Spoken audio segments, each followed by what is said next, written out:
Keberuntungan itu sebenarnya cuma matematika loh. Penasaran nggak sih? Hari ini kita bakal bongkar tuntas konsep yang namanya peluang.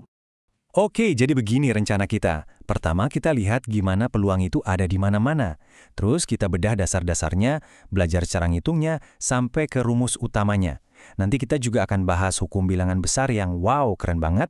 Dan terakhir, kita lihat gimana dunia modern kita ini ternyata bergantung banget sama konsep peluang. Siap? Yuk kita mulai. Oke, kita masuk bagian pertama ya, peluang di sekitar kita. Sadar atau enggak, sebenarnya tiap hari itu kita semua jadi ahli statistik dadakan loh.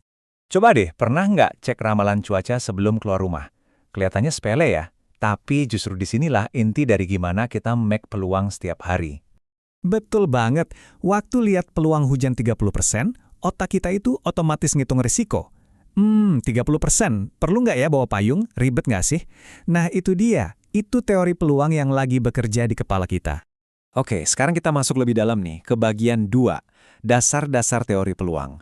Biar kita benar-benar paham cara kerjanya, kita harus kenalan dulu sama kamus atau bahasa-bahasa yang dipakai di dunia kemungkinan ini. Yang pertama, ada yang namanya percobaan. Ini simpelnya ya, tindakan apapun yang hasilnya nggak pasti. Contohnya, lempar koin, kocok dadu, atau ambil satu kartu dari tumpukan. Itu semua percobaan.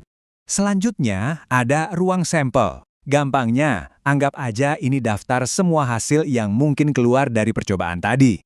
Kayak kalau kita lempar koin, ruang sampelnya ya cuma 2, angka atau gambar. Simple kan? Dan yang terakhir, kejadian. Ini adalah hasil spesifik yang kita harapkan atau kita perhatiin. Jadi dari daftar ruang sampel tadi, misalnya kita ngincer hasil angka. Nah, munculnya angka itulah yang disebut kejadian. Nah, biar lebih kebayang, kita bisa pakai diagram Venn buat ngelihat hubungan antar kejadian. Keren kan? Yang ini namanya gabungan. Cara gampangnya, ingat aja A atau B. Artinya semua hasil yang ada di lingkaran A atau di lingkaran B atau bahkan yang ada di dua-duanya. Beda lagi sama yang ini, namanya irisan. Kalau ini kata kuncinya A dan B. Artinya, ini cuma hasil yang memenuhi syarat A dan syarat B secara bersamaan. Cuma yang ada di tengah-tengah, di area yang tumpang tindih itu aja. Oke, mantap. Kita udah kenal sama istilah-istilahnya. Sekarang kita masuk ke bagian 3, yaitu seninya menghitung kemungkinan. Pertanyaannya, gimana caranya kita ngitung semua kemungkinan yang ada itu? Jadi ada 2 alat utama nih yang harus kita tahu. Pertama, permutasi. Di sini urutan itu penting banget. Contohnya, milih juara 1, 2, dan 3. Jelas beda kan posisinya? Nah, yang kedua itu kombinasi. Kebalikannya, di sini urutan sama sekali nggak penting. Misalnya milih 3 orang buat satu tim. Siapapun yang kepilih duluan, ya nggak ngaruh. Yang penting mereka bertiga masuk tim. Nah, ini dia bagian yang ditunggu-tunggu. Bagian 4, menghitung peluang kejadian. Semua yang udah kita pelajari tadi, sekarang kita gabungin buat ngitung peluang yang sesungguhnya. Dan ini adalah jantung dari teori peluang. Rumusnya sederhana banget loh. Cuma jumlah hasil yang kita mau dibagi sama jumlah total semua kemungkinan hasil. Simple kan? Tapi jangan salah, rumus sederhana ini yang jadi kunci buat mecahin banyak banget masalah. Biar gampang, kita pakai contoh klasik ya. Berapa sih peluang dapat total angka 7 dari lemparan 2 dadu? Oke, langkah pertama, kita cari total semua kemungkinannya. 1 dadu 6 sisi, jadi 2 dadu ya 6 kali 6. Ada 36 kemungkinan. Langkah kedua, kita cari cara-cara buat dapat angka 7. Ada 1,6, 2,5, 3,4, dan kebalikannya. Total ada 6 cara. Nah, langkah terakhir tinggal kita bagi aja.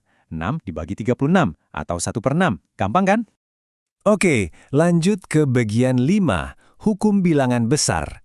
Gini, kalau kita lempar dadut sekali, hasilnya ya untung-untungan. Tapi, gimana kalau kita lempar dadunya 1000 kali, 1.000.000 kali? Nah, disinilah keajaiban statistik mulai muncul. Ini yang namanya hukum bilangan besar. Intinya, semakin sering kita melakukan sebuah percobaan, hasil rata-ratanya bakal makin dekat ke nilai teoretisnya.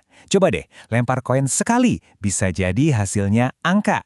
Tapi kalau kita lempar 1.000.000 kali, hasilnya pasti bakal dekat banget ke 500.000 angka dan 500.000 gambar. Jadi, sesuatu yang acak kalau dilakukan berkali-kali, ternyata jadi bisa diprediksi. Keren banget kan? Terus buat apa sih kita mikirin lempar koin 1.000.000 kali? Nah, ini penting. Kita masuk ke bagian terakhir. Dunia yang didukung peluang. Karena hukum yang barusan kita bahas itu ternyata adalah mesin rahasia yang ngejalanin dunia modern kita. Coba pikirin deh. Premi asuransi mobil kamu itu dihitung pakai data kecelakaan jutaan pengemudi lain. Analis pasar saham bikin prediksi pakai data historis yang super banyak. Obat-obatan baru harus diuji ke ribuan orang dulu. Gimana semua itu bisa jalan? Ya, karena hukum bilangan besar ini. Hukum ini yang bikin kita bisa memprediksi perilaku sekelompok besar orang dengan akurasi tinggi. Jadi, intinya apa? Teori peluang itu bukan cuma soal angka dan rumus di buku pelajaran. Ini adalah alat yang super canggih buat ngubah ketidakpastian jadi risiko yang terukur. Dengan ini, kita bisa bikin keputusan yang jauh lebih cerdas, berdasarkan data, bukan cuma kira-kira atau pakai perasaan. Nah, ini ninggalin kita sama satu pertanyaan pamungkas. Coba deh bayangin, di bidang apa lagi ya teori peluang ini bisa mengubah total cara kita mengambil keputusan? Jawabannya, kemungkinannya benar-benar tak terbatas.